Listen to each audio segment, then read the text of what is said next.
Hey, what's up guys? So when you start working on the project, you realize how much stuff you're actually missing. Just took off a couple bolts and instantly I started remembering the stuff that I really need. So the first thing that I needed to buy was cam lubricant, and the other was this assembly lube that helps with rocker arms, lubrication, and lifters and springs and that kind of stuff.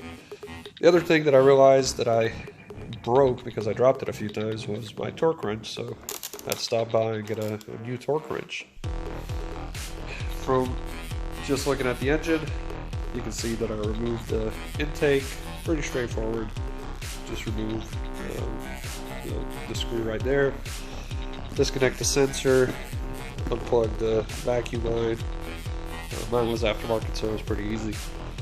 The other thing that I didn't show how to remove was the hood, which was pretty straightforward. I just removed the shock, and there are these two bolts sticking out.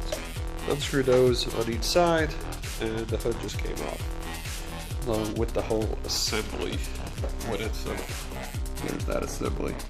So it should be pretty straightforward to put back on.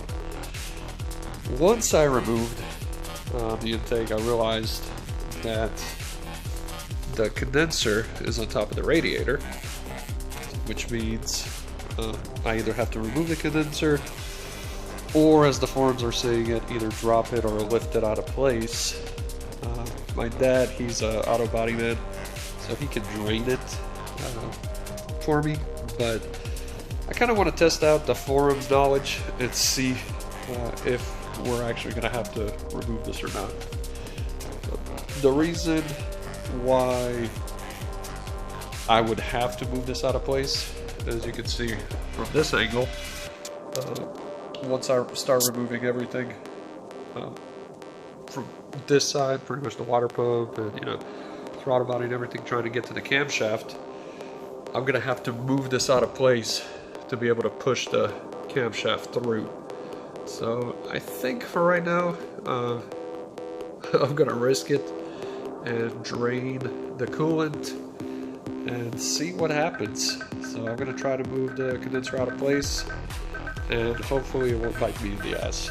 But yeah, just as soon as you start working on something, you start seeing some additional issues, but hopefully this is gonna be the only issue, and there's really not gonna be much more other than that. So yeah, just thought I'd give you guys a quick update.